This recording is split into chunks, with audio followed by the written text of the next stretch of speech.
Hurray, কিভাবে 20 মিনিটে শুটকি তরকারি রান্না করতে হয় আজকে দেখাবো তোমাদেরকে। শুনো, প্রথমে একটা পেঁয়াজি খাঁচের গাছের করে কাইটা একদম ফালি ফালি করে আর পেঁয়াজের পোস্টমর্টম করে আর জীবন তছনছ করে ফেলতে হবে। আল্লাহ, দেখো তো এ কি হইলো।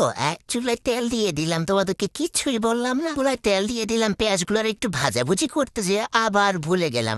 আল্লাহ, এ কি দেখি শুটকি দিতে ভুলে গেছি। দেখো দেখিনি কাণ্ড। তারপর কি করছি বলতে ভুলে গেছি, শুটকি গুলাকে তেলে দিয়ে একটু লাড়াচাড়া করে নিতে হবে। আর পরে কতগুলো রসুন আছে জীবন তছনছ করে ফ্রিজে ব্লেন্ডার করে রাখছি, ওইগুলা একটু দিয়ে দিলাম।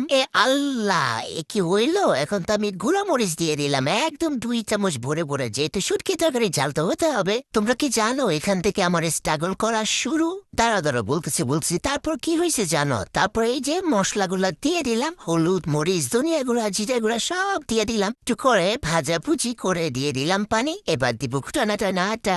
আল্লাহ, কিভাবে কি হলো তোমাদেরকে তো বলতেই ভুলে গেছি। আচ্ছা, আমি কষাচ্ছি, কষিয়ে নেওয়া হচ্ছে। এই কিছু হইলো। আল্লাহ, কষাইতে তো আমি সবজি দিতে ভুলে গেছি। এই যে দিয়ে দিলাম সবজি এখন। আর এই সবজি খাইলে তোমাদের একবার যাদের চুলকানি নেয়, গলা থেকে শুরু করে পা থেকে শুরু করে সব একদম চুলকানি শুরু হবে। যেই না আমি সবজিগুলা দিয়ে দিছি গোটা নাটা, চুলায় আমারে দিছে বাজাই 12টা।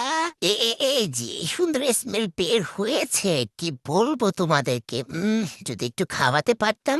এখান থেকে শুরু হইলো আমার কাহিনী। এখন আস্তে করে চুলার আগুনটা কমা শুরু করলো, মানে গ্যাস মামা চলে যাচ্ছে। আমার চুলকানি খাজানি বেগুনগুলা একদম কষে গেছে। তারপরে আমি দিলাম টমেটো, কয়টা কাঁচামরিচ। তারপরে নদী থেকে তুই লাইনা একটু পানিও দিয়ে দিলাম। এখন কেসে জানো, পাক্কা 2 ঘন্টা গনে ঘ্যাস ছিল না। আমার তরকারি কালার গেছে 12টা পাইজা। আল্লাহ জানো কিছু হইলো। আমার তরকারি কালারটা যে কি সুন্দর হয়েছিল, আর এগুলা কি হইলো। হ্যাঁ,